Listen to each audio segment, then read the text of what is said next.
ready for some football. I don't know about you. Who else could it be but your man Lou? Yeah.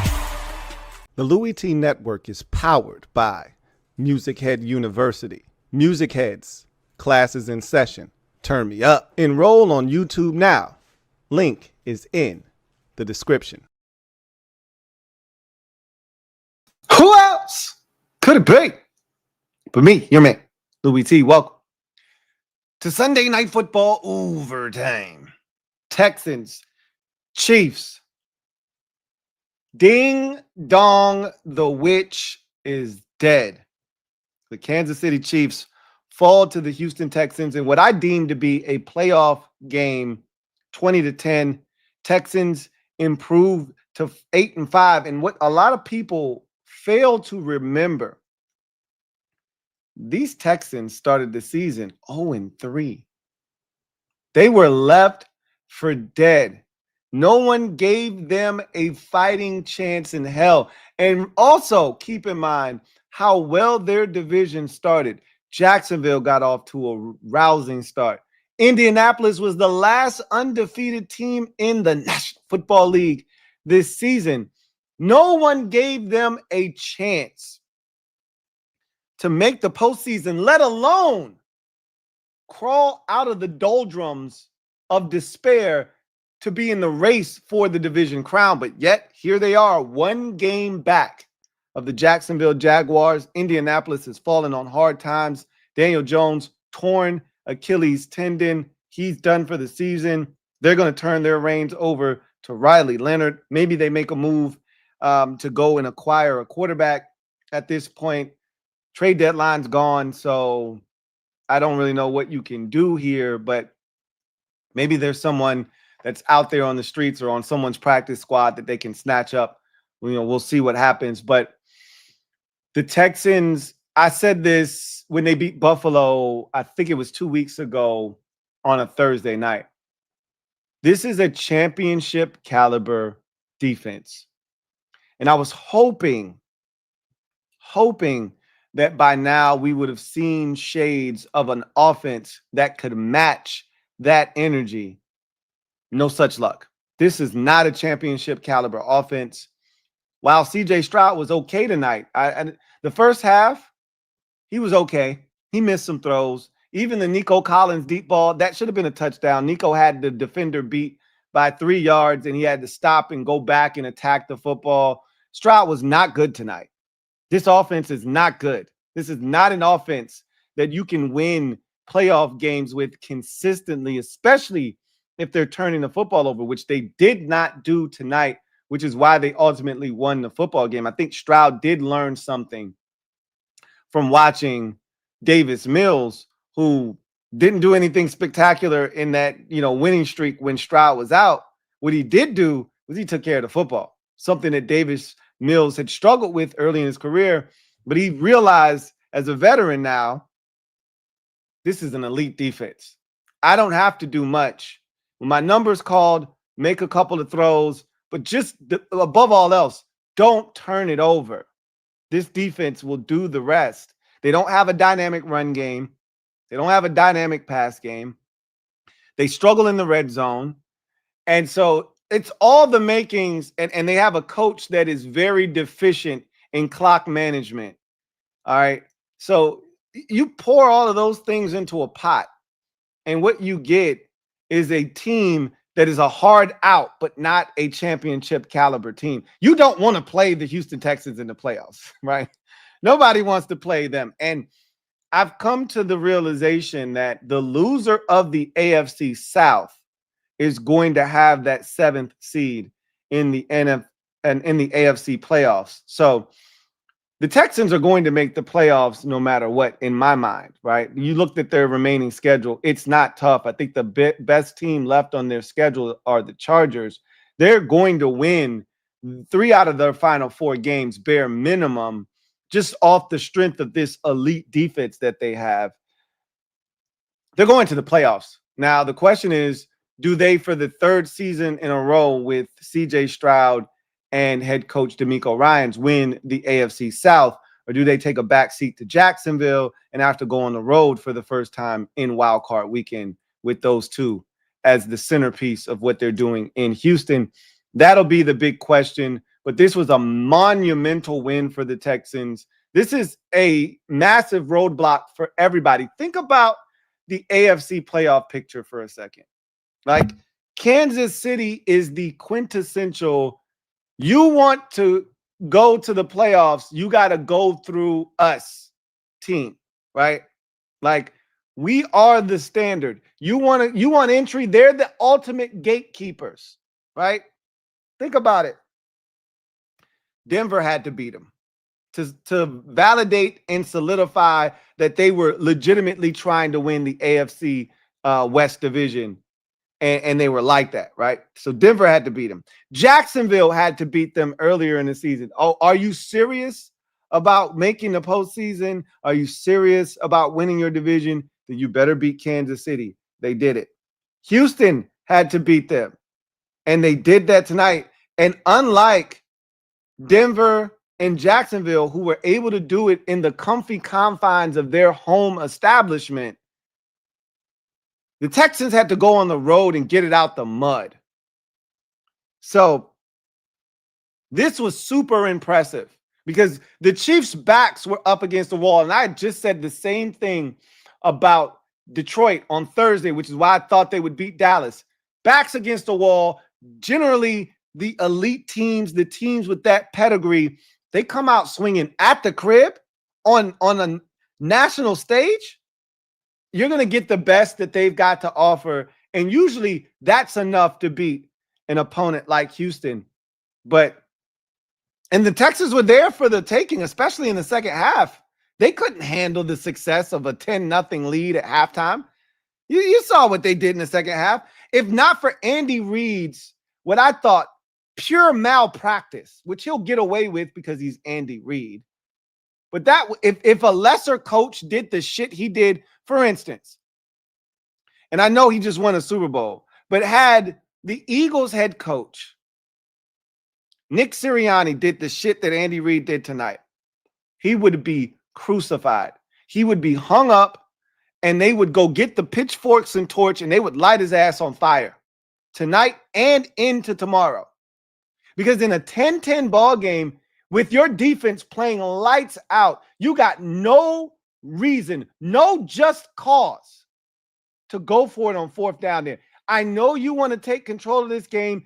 Your defense is doing that for you. Punt the mother effing ball. Let your defense get another 3 and out. Maybe even produce a turnover. But at worst, produce another 3 and out. Get the football back. And then you'll get great field position, and maybe you can go take the lead. He got greedy because he's Andy Reid, and oh shit, I got Patrick Mahomes. I can do whatever the hell I want to do, and the shit backfired. We'll get to the Chiefs in a bit, though. Let's start with the victors. To the victors go the spoils, as we always say on this channel. Let's talk about the Houston Texans. What a gutty performance. I always tell you, this wasn't pretty, but it was gritty. And most importantly, it was a dubski. They got it done, 20-10. First half, they looked like a team that was looking to slay the dragon. This was a demon that they had to defeat. Every time they make it to the playoffs, their season ends somewhere like in Kansas City. It ended in Baltimore one year, the first year, ended in Kansas City last year. They lost to Kansas City on Christmas last year as well. They're sick and tired of losing to Kansas City, and you could tell they came out and they had a mission. We're going to win this game. We're going to prove to everybody, but more importantly, we're going to prove to ourselves that we can beat a team like Kansas City in their building. And they came out with that energy, and they were flying around defensively, offensively. They were moving the football. Stroud was using that mobility that he refuses to use on a consistent basis, but he pulled it out for a special occasion in the first half of this game because he was running around. He was extending plays. He was making plays with his arm. And the Chiefs really, after McDuffie got hurt, remember McDuffie got hurt, giving up a big 40-plus yard completion to Nico Collins. He was cooked on that play. And only reason he got back in on that play was because Stroud underthrew him. But he got hurt, and it changed the way that I felt like Kansas City could go about business against this Texans, offense until the second half when Chris Jones decided to take over, and then really the pass rush took over, and then you got, I think, the defensive coordinator of the Kansas City Chiefs, Steve Spagnuolo, just said to hell with it. They can't protect. If they can't pick up the blitz, it's just going to come after him. But I got to say, even after establishing the 10-0 lead in the first half, I thought they mangled the clock at the end, but that's typical D'Amico Ryan shit, right? They catch that. Stroud makes a great play. He eludes a rusher. He's going down. He makes the throw over the middle. It's caught by Nico Collins. It's a first down. You got a timeout. You bang the timeout, right? Of course, it's D'Amico Ryan. I told you, he's one of the worst. It's between him and Raheem Morris in Atlanta. I hate that it's two brothers, but they are the two worst at clock management. They just don't get it. They mangle the clock every chance that they get. So instead of him banging a timeout, Mike Tirico's like, I don't know, they're wasting a lot of time. I don't know. Then they have a false start to compound matters. Then he has to use the timeout anyway because you either get a 10-second runoff. They could have got some more points before the half. But again, D'Amico Ryans doesn't know anything about clock management. So they got to play against the opposition. Some weeks, the officials and their head coach's inability to manage the clock. So it's a tough slate for them. And they got an offense that's very inconsistent. So this is why the Texans, to me, aren't a real threat in the AFC, because they got too many things to overcome. But here's the thing that's going to give them a chance, a real chance. That defense is something else. My goodness. That defense is something else. They forced 3 Patrick Mahomes turnovers tonight.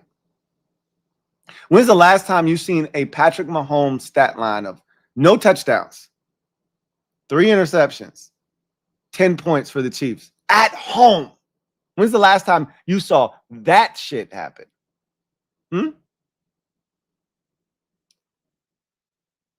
They were on his ass. No pause. They took advantage of every opportunity. My favorite player in the league, and if you watch me for any amount of time, then you know how much of a fan I was of Jalen Petrie coming out in that 2022 NFL draft. I wanted my Commanders to draft him so desperately. And I just love the way he plays the game. He was all over the field tonight. How about that interception? Are you kidding me? Chris Collinsworth called it the best interception he thinks he's ever seen before. I wouldn't go that far. You know, Collinsworth is one of those guys that is often a prisoner of the moment, but that was a pretty exceptional interception, right? The makeup speed to undercut the route, get his hands on the football, then find it, locate it, go track it, dive and stab it, right? Like, that's Jalen Petrie, man. But this is the thing that I love about Jalen Petrie. He's so versatile. He's so multifaceted. They got him playing center field, right? They got some injuries, so he's playing center field. He's making that play in man coverage over the middle of the field, tipping the ball, and then going and getting it. He's blitzing, Patrick Mahomes. And then as that deep safety I talked about, he's coming down. Mahomes is trying to hit Rashid Rice on a little bench route, and he just flattens him like a steamroller. Flattens him. Clean ass hit. Separates man from football. He does it all. Plays the run, plays the pass, can blitz. There's not a thing on an NFL field Jalen Petrie can't do.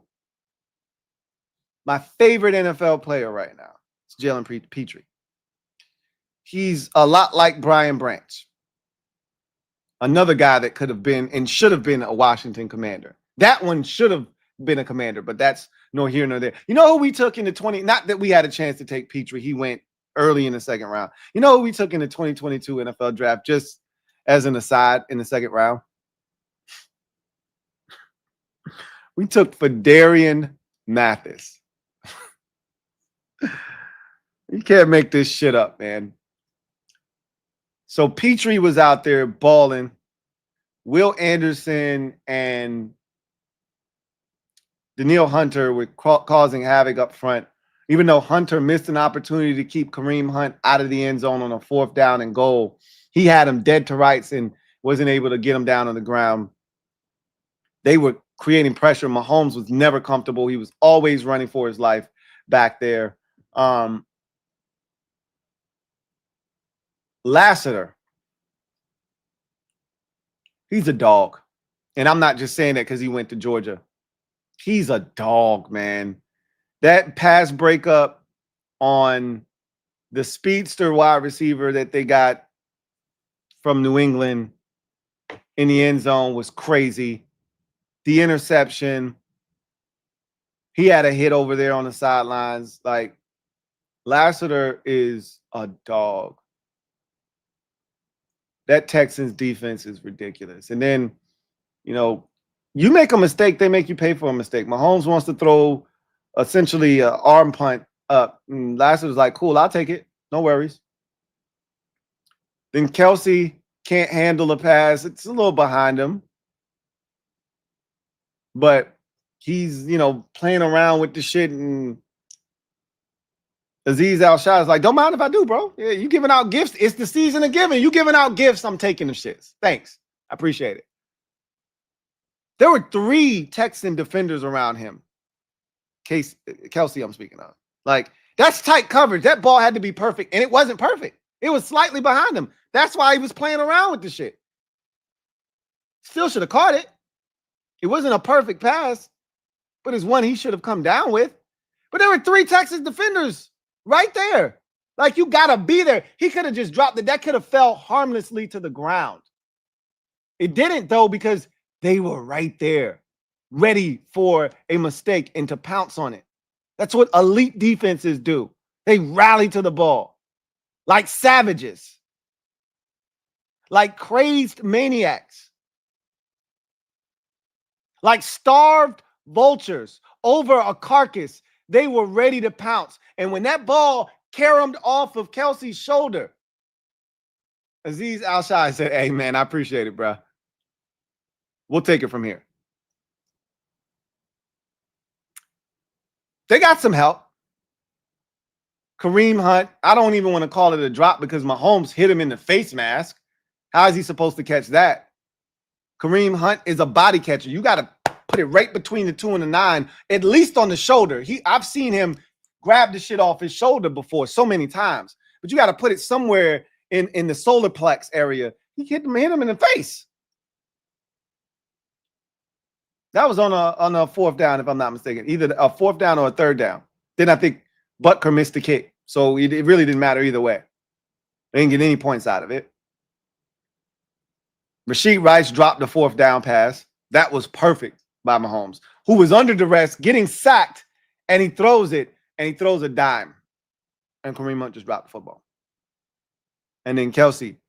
Like, the Texans got help, but again, they forced the issue every time. Go look at Mahomes on every single one of those throws, except for the 4th down or the 3rd down. I think it was the 3rd down to Kareem Hunt where he hit him off the face mask. But even that was rushed. Mahomes threw it before he even really truly turned around because of the pressure that the Texans can create. They sped him up. This is an elite defense. In every sense of the word. They stop the run. They get after the quarterback. They don't have to blitz. They can rush 4 and impact the passer. They have an elite secondary, the best in football. They have linebackers with range that can run. There isn't a weakness defensively for this Houston Texans football team. You don't want to play them in the postseason. Much like my hat during the grit and grind era, you didn't want to play the grit and grind Grizzlies in the playoffs. You were going to beat them if you were good enough, probably in the 2nd round.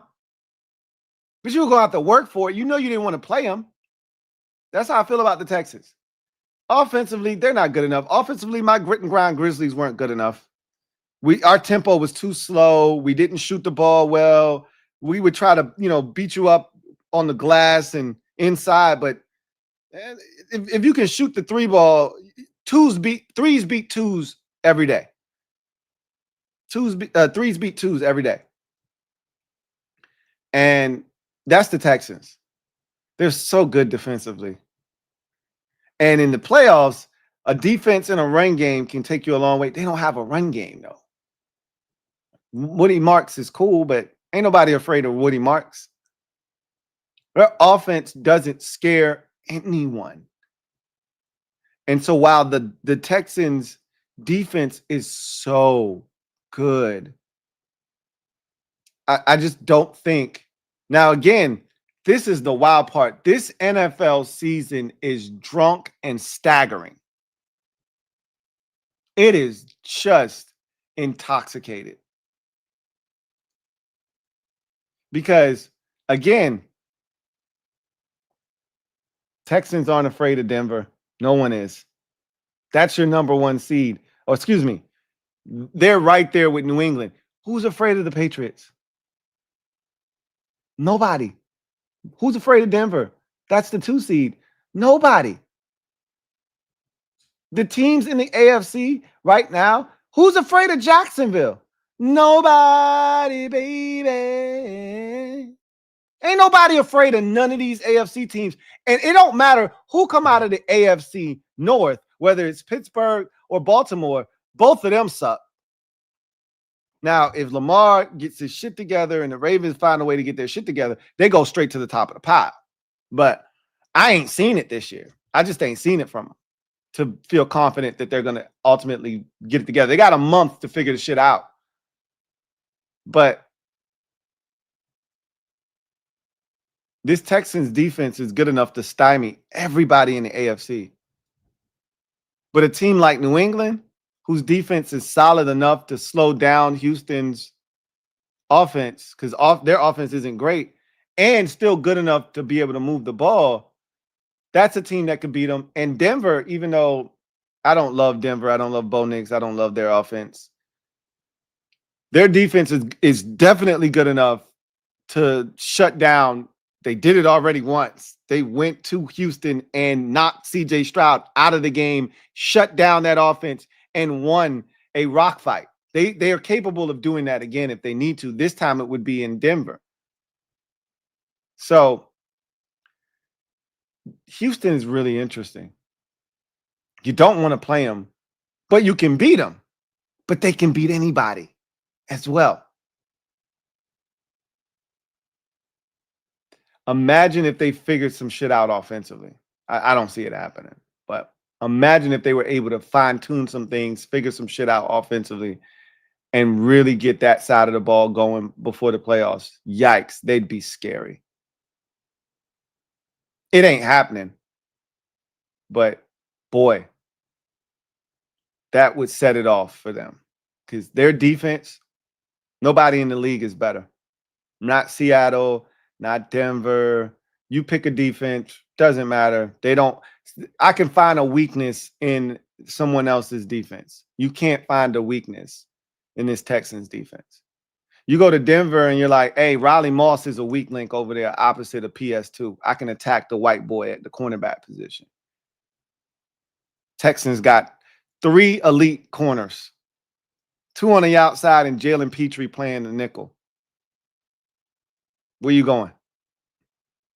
They got a safety in Kalen Bullocks that's a ball hawk. Where you going?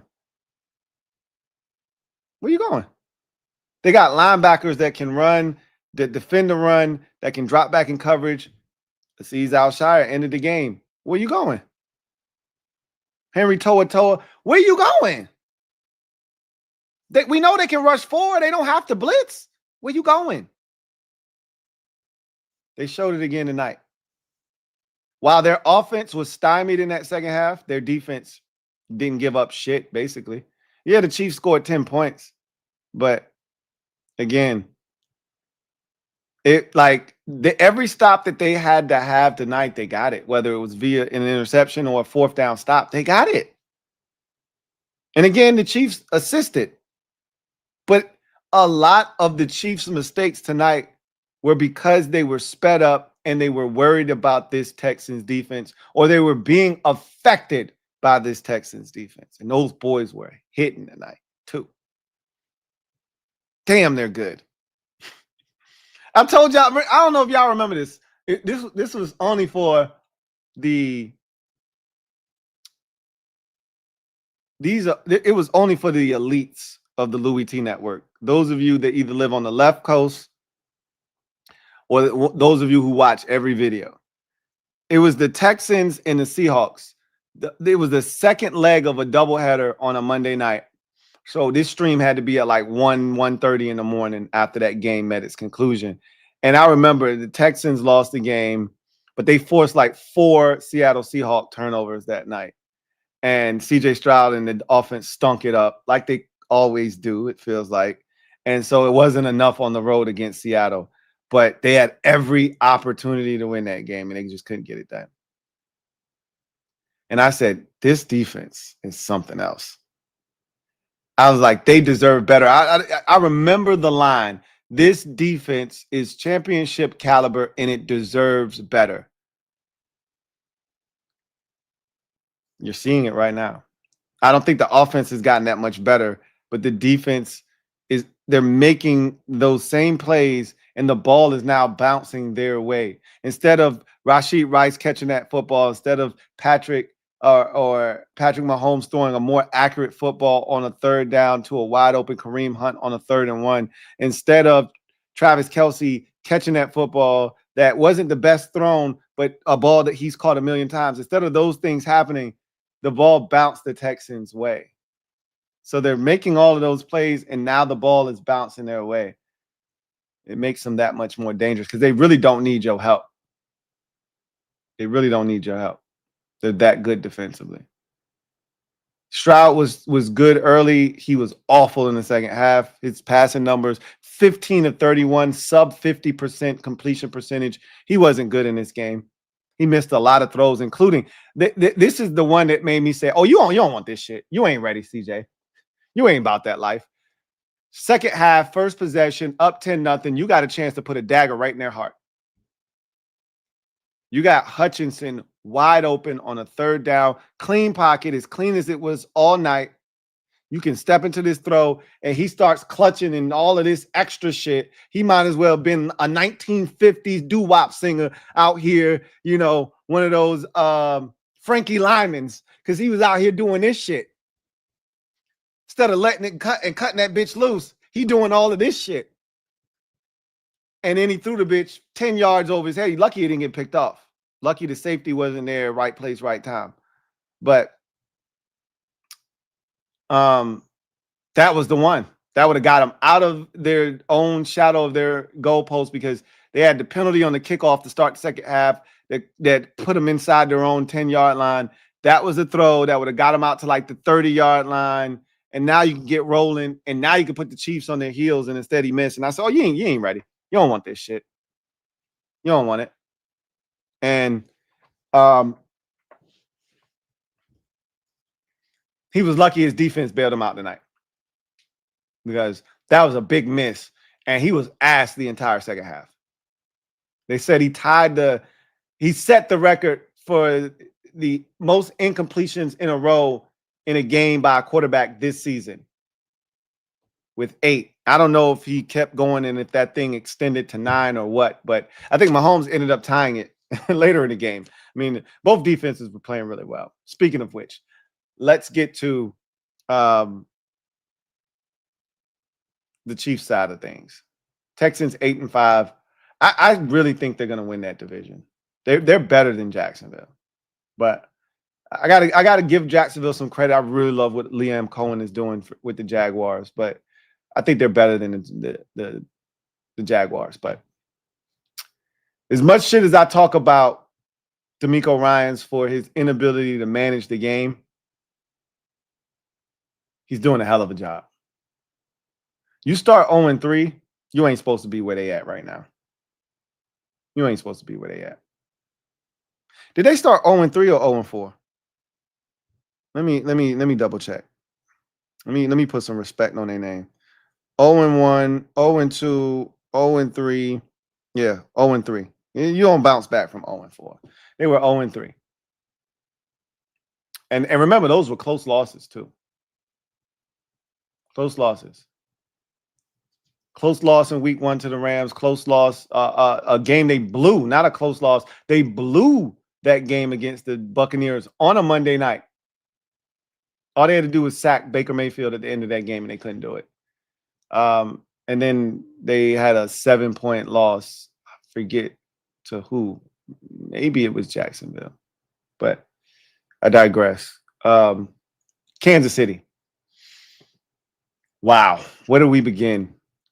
The Kansas City Chiefs.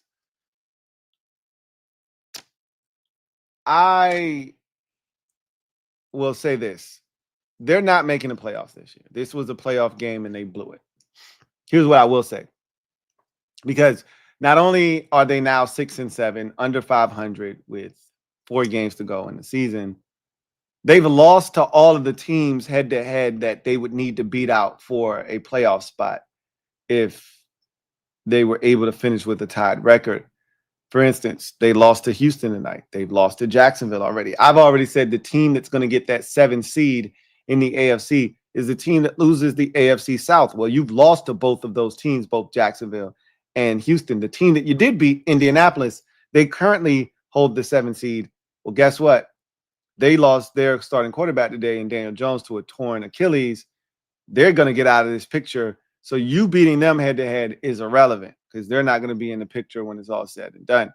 So they're in trouble. They've already lost to the Chargers, another wild card team. They do play the Chargers again, but Chargers are way out ahead of them record wise. And I shouldn't say way out ahead of them, but they're ahead of them enough. 2 games plus they beat them head to head already. And if they can somehow beat Philadelphia on Monday Night Football tonight, there's no chance of them catching the Chargers. 3 back with a head-to-head loss. Obviously, they play each other with 4 to go. They're cooked. So, Chargers have some tough games, though. I will say that. Chargers have some tough games. They're not mathematically eliminated, but the Chiefs are cooked pretty damn good. And so, would I count the Chiefs out overall? Hell no. Their reign of 9 straight AFC West division crowns is officially over. That's why I started the stream by saying, ding dong, the witch is dead. I don't think they're making the playoffs this year, though.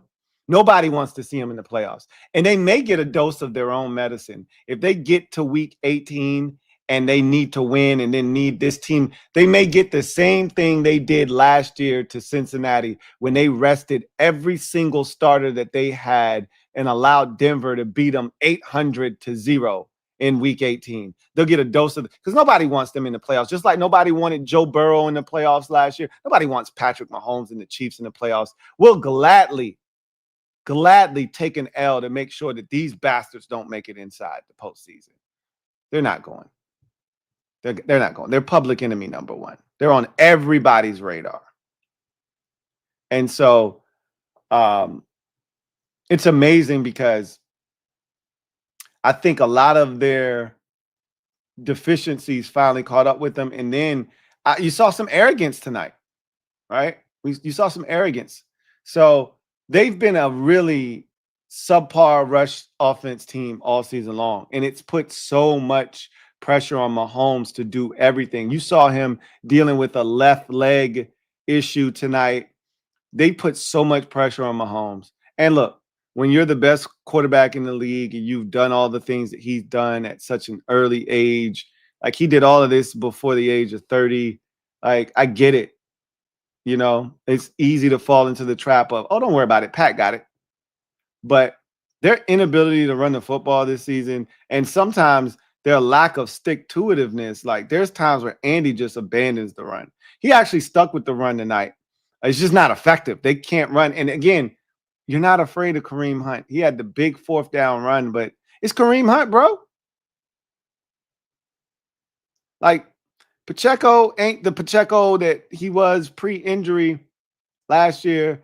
He might get back there next year, but right now, Pacheco, and honestly, I think Pacheco need more run. He had that really good run in the second half. He had one touch. That was the run where the defensive tackle, I think it was Sheldon Rankins, got in the backfield. He jump cut, made him miss. The blocker got on him, but he set that up, then was able to get up the field and get about a gain of 6, maybe 7. And he didn't get the ball again. Like, for whatever reason, they don't be trying to feed Pacheco. He got the rock in the first half. He barely touched it in the second half. It was the Kareem Hunt show in the second half. And so Andy Reid has really not shown the stick-to-itiveness I believe that he needs to with the run game. And their run game isn't great.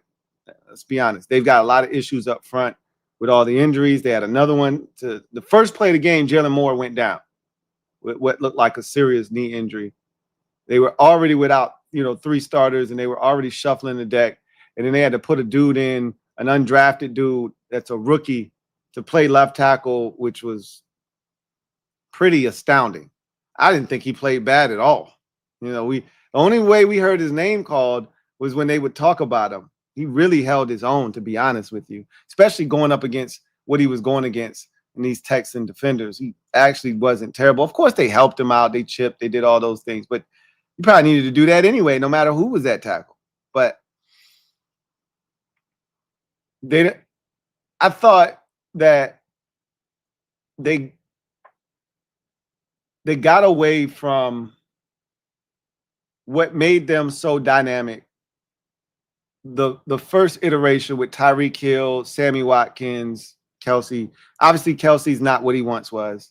You clearly see he's slowing down, and he's not the guy that he once was. Separation-wise, he doesn't threaten you athletically like he once did, but he's still effective. But the thing that made the Chiefs so dangerous once upon a time was their ability to stretch the field vertically, like the big play. But now they have that speed again. There's no excuse for them not to get, like Hollywood Brown. You forget at times he's even on the roster. He goes weeks without touching the football. He had one catch tonight, and you could have easily forgot he was on the team. You got Xavier Worthy. You got all this speed. What are you doing with it? We don't see jet sweeps. We don't see any creative stuff with those guys touching the ball underneath. It's all Mahomes, and he's got to find a way to get these guys the football down the field. And then Andy Reid, I thought he got cocky tonight. He got arrogant. He did the Coach Boyu shit. Remember Coach Boyu at the beginning of Waterboy when the guy tried to question him and he went like this and told him, hey, go ahead, man. Check the ring, bro. I know what I'm talking about. K your ass, right? Andy Reid did that shit tonight. It's 10-10, bro. What are you doing? He said, shut up. I'm Andy Reid. I got it. You know who I am? I'm Andy Reid. Get your ass out my face. He had no business going for that 4th down. Your defense was dominant in the second half. Chris Jones came out of the halftime break like a man possessed. They couldn't block him. He was batting the ball. They had to double team him. He was in CJ Stroud's face, and it set the tone. And then CJ was running for his life the entire third quarter. They had negative yards, net yards in the third quarter. -2 they finished the quarter with. For much of the third quarter, they had -8. They picked up 6 yards on their final third quarter possession to get it down to -2. That's how dominant that defense was. And it really didn't change in the fourth quarter. They were dominating these boys still, and Andy decided to go rogue. Why? Why? Why? Why you do that for? He just needed to be patient and let his defense win him this game because they were going to do it. He got hasty and he threw the game away. Didn't help that Harrison Butker missed the field goal before the half. Maybe that changes everything if instead you're up 13-10 instead of tied 10-10. But you shouldn't have gone for it either way, because it ain't like you was down 10-7. It's not like you were down 10-0 and you were getting desperate. The game was tied. What are you doing? Gave them the lead. Basically gift wrapped them a chance at taking the lead. And they, to my surprise, they took advantage, because the second time, after the Kelsey interception, they ain't do shit with it. Or excuse me, after they went for it on 4th down again and didn't get it, they ain't do shit with it, I believe. Because after the Kelsey interception, I think that's when they was able to run out the clock, because it was still 17-10. Kelsey interception, they ran out the clock, then kicked the field goal, basically. Went up 20-10. But they went for it again on 4th down, down 17-10, didn't get it. And they still got the stop because the Texans had a bad delay of game or a false start, one or the other, and they weren't in field goal range. Again, the defense for the Chiefs was dominant. All you had to do was let them do their thing. They were going to win you the game tonight. You pissed it away, being aggressive and greedy for no reason. I guess having Patrick Mahomes will do that to you, and I get that. You trust him above all else. And he made a throw, right? Like, he put it right on Kareem Hunt, bro. Like, I got nothing for you, but it didn't work. It didn't work.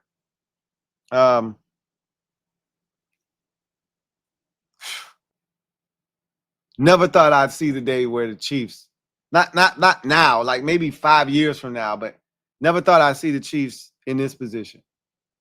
But it caught up with them. Remember, we had this conversation about Kansas City last year. They were winning all of these close games. They were winning, and a lot of people called them lucky, and the luck ran out. It's a lot like my Commanders. The biggest difference is my Commanders endured a gauntlet of injuries. The Chiefs, no such thing. They just, luck ran out for them. Ain't no block kicks, missed field goals, 4th and 16 pass interference calls bailing them out. As a matter of fact, it's the opposite. You missing field goals. They called a phantom pass interference on a 3rd down that gave the Texans, the football back, and they ended up scoring points and really changing the complexity of the game. They were going to have to punt. It's actually going against you right now.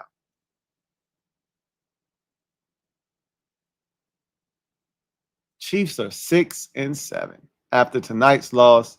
They were held to a Patrick Mahomes low at home, 10 points. They were shut out in the first half of this game. I don't know if Mahomes has ever been shut out in the first half of a game. They said whether he was or not, I forget. But if he was shut out before, it hasn't happened very many times. He threw 3 interceptions, no touchdowns.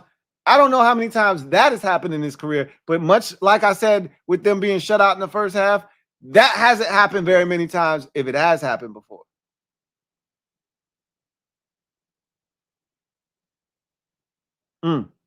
Chiefs are 6-7. That Texans defense, something fierce. Wowzers. Anyway, I digress. Let's get to the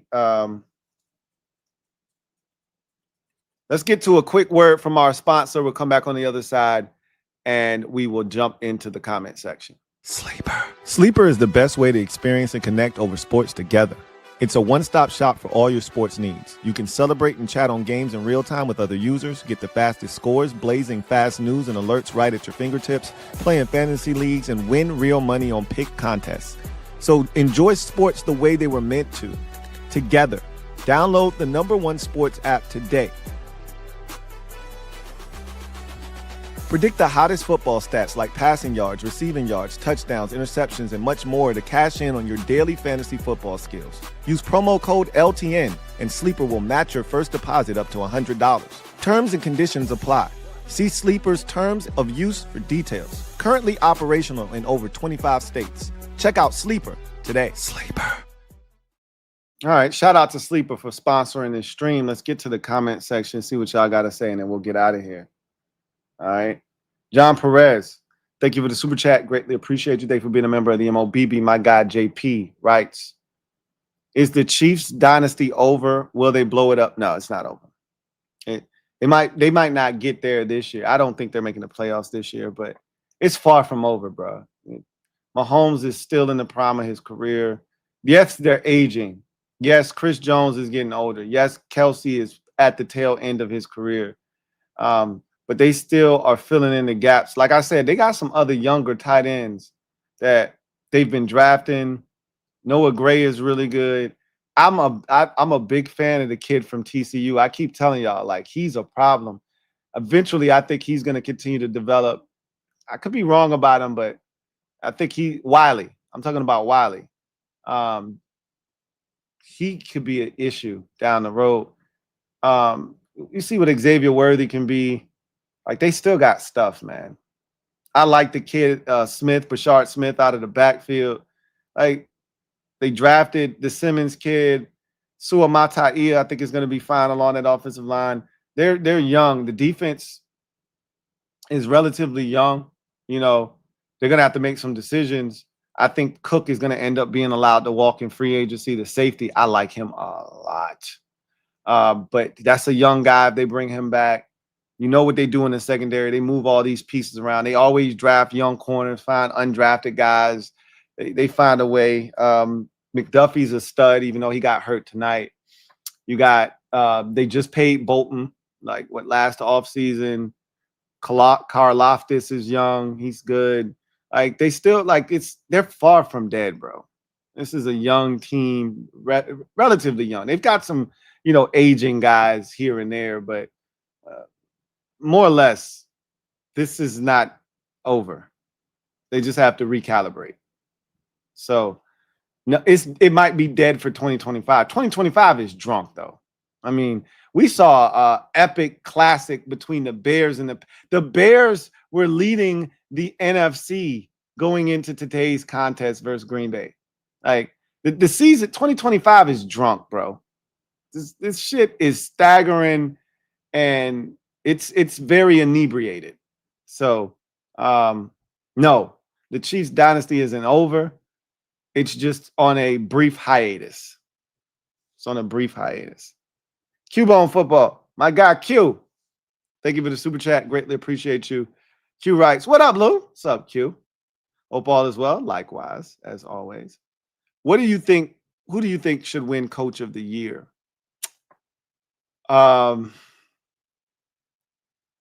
It's gonna go to one of two guys. Either Mike Vrabel or Ben Johnson. I don't think anybody else has a shot.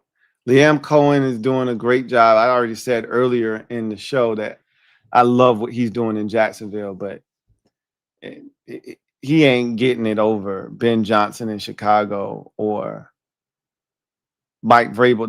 The Patriots might be the number one seed in the NFL, not just the AFC. They may ultimately finish with the best record in the league this year. You seen their schedule down the stretch? They could easily win 3 out of their final 4 games. That would get them to 14-3. Who's beating out Mike Vrabel for head coach of the year? Nobody. Ben Johnson, cute story. They went from number 1 to number 7 in the NFC after losing today. They're going to finish as a wild card, I believe, are the Bears. No guarantees. Obviously, they could, bottom out. Could the Bears? They're not going to, though. They got some easy games down the stretch, some winnable games. They're going to win.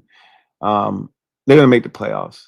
But I don't think they're going to win that division because Caleb Williams, as I said already, he struggles against divisional opponents. He's now 1 and I think 9 against the NFC North, I think. Let's see. He was 0 of 6 last year. This year, he lost to the Lions early in the season when they gave up 50. He finally beat Minnesota. But remember, he lost to Minnesota week 1 in that comeback by J.J. McCarthy. But he came back and got Minnesota in the second game, and then he just lost to Green Bay. So that's 1 of 4. So 1 of 9. I hit it right on the head. He's 1 of 9. They still have Detroit one more time at home, and they still have Green Bay one more time at home. So, you know, I don't see them winning the division because they don't know how to beat divisional opponents. But it's between Ben Johnson and Mike Vrabel, and I think Vrabel gets it. All right, so that was the last comment. Let me take a couple comments, take a couple hashtags, and then we're going to bounce.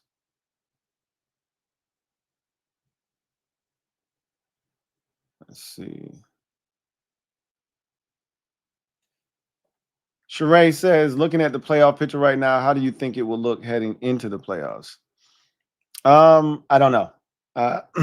It hard for me to say. I'm not looking at it right now. But just thinking about it, I think there won't be a ton of movement. I think the movement will be minimal. I do think the Texans enter the playoff fray eventually and take that number 7 seed if they haven't already done it already. But if they haven't taken it from Indy yet, because they beat Indy 2 weeks ago now or last week. So I think they might have swapped out that spot with them. But that's the only change I see in the AFC, really, is Indy, falling completely out of the playoff mix. The loser of the AFC South is going to have that 7 seed. I think you're going to see, and the Chargers are one to watch with the, Herbert hand situation, how they play on Monday against the Eagles, and they got a tough go of it down the stretch, do the Chargers. They got some really tough games left on the schedule. So, going to be interesting. I think they still got the Cowboys, they got the Eagles, and I think they got that Texans team we saw tonight. The Chargers do. So they got a pretty rough schedule left that they got to navigate. So, and they got the Chiefs again. So I think the Chargers have a lot of losable games. That's one to keep an eye on there. In the NFC, I really don't know if anybody falls out per se. I think Seattle's going to be fine. I think the 49ers are one to watch, but I think they're going to be fine. The Bears have a lax enough schedule that they should be able to handle it and get in, despite going from 1 to 7. So I don't see much movement in either conference necessarily, but you can't sleep on teams like Carolina and, things of that nature. Those are still dangerous teams, but really don't see too much movement. Buffalo's not going anywhere in the AFC. That was a big win today, coming back and beating Cincinnati. So, yeah. That's the team to watch in the AFC is Buffalo, but I don't trust them. I don't trust the Bills. I don't trust the Bills.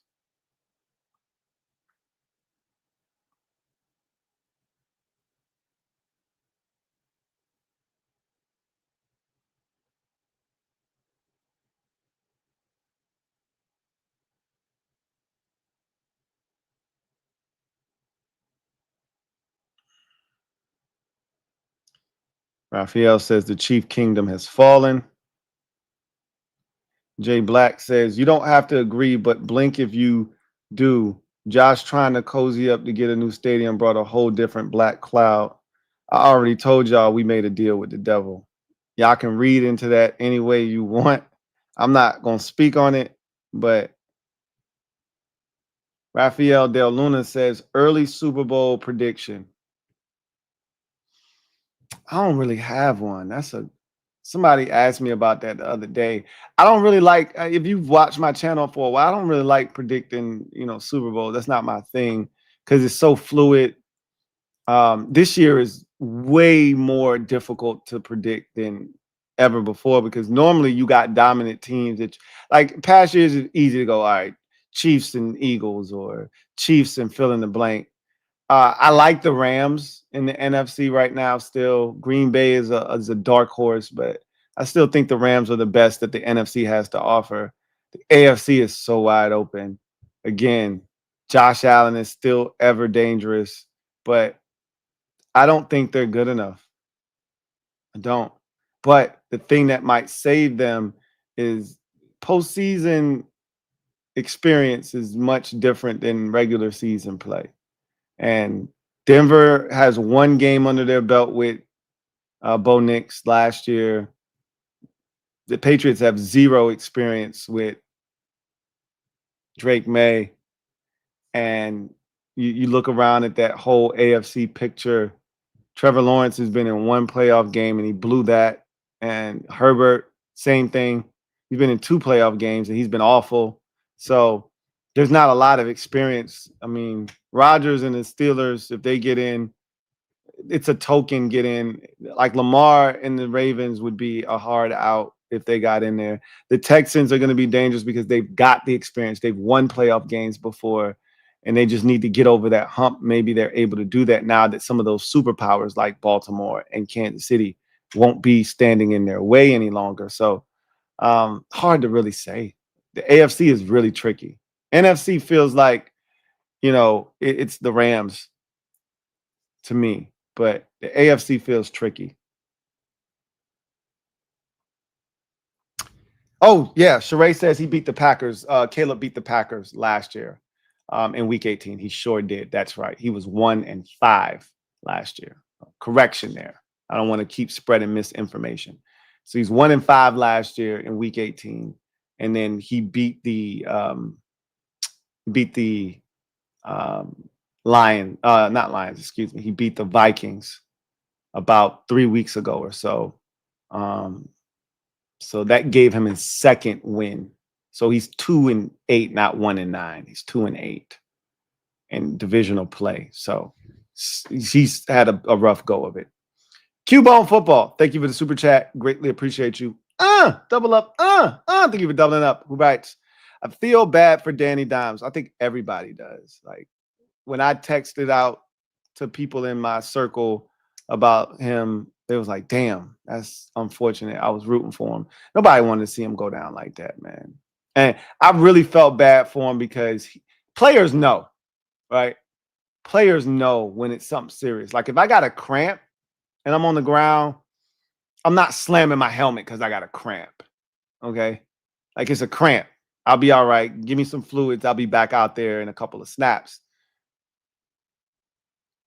You slam your helmet when you know you've done something that either isn't going to allow you to go back in the game or it's really, really serious. Like you're out for the season. And once the medical staff came to attend to him, he took his helmet off and he slammed it on the ground because he knew, like, this is a guy that had already torn his ACL before when he was a New York Giant. So he knew, like, he knows what it feels like when something's way wrong. And he was already dealing with he was playing with some sort of injury to his lower extremity. I don't remember what it was exactly. It's like a fractured tibia or some shit. I don't remember what it was, but I'm like, that can't be good. Like, we see it in the NBA all the time. If you start having like calf pain and if there's a calf strain, you better sit that guy down because if that calf isn't working properly, you're going to tear your Achilles. Like, your body functions in a way that everyone's got a job to do. And if that one part of your body isn't able to do its job properly, it affects another part of your body. And I said, him playing on this, whatever injury he had, this can't be good long-term. Like something else is going to give. And it was his Achilles. Non-contact. It looked, he went down in a heap. It's a really tough situation. He said, dude finally lands with a good team around, only for the football gods to smite him with an Achilles injury. It was tough to see.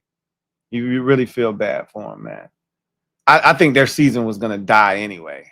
Like they were drowning. Like and no one was throwing them a life raft.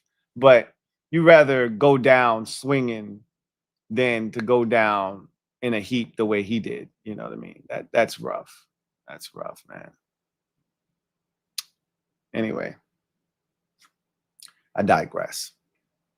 That's going to do it for me, your man Louie T, here on Sunday Night Football Overtime. The Texans slay the Dragon 20-10. Knock the Chiefs from the ranks of the AFC West division winning streak. 9 years and counting until tonight. That streak has been snapped. They can no longer win the AFC West. That distinction will either go to the Denver Broncos or the Los Angeles Chargers. Chiefs are in danger of missing the postseason altogether. It feels like that is going to happen as well, as they are now under 506-7. Meanwhile, the Texans continue to be one of the more extraordinary stories of the season. After starting 0-3, they've rallied back, won 8 of their last 10 ball games to get to 8-5. Not only are they right in the mix for a wild card, they are right in the mix, one game behind Jacksonville for the AFC South crown. They've done a tremendous job. This defense is elite. They are like that. And they showed it again tonight, picking off Patrick Mahomes 3 times in this ball game, limiting them to just 10 points, one of the lowest outputs for an entire game for Mahomes at home, limited the Chiefs to 0 points in the first half, blanking them. One of the few times you've ever seen that happen to Mahomes. Obviously, a missed field goal at the end of the first half by Harrison Butker, attributed to that donut that they took into the halftime break. But still, this Texans team and defense, more specifically, is utterly ridiculous. And they did it. They did it again tonight.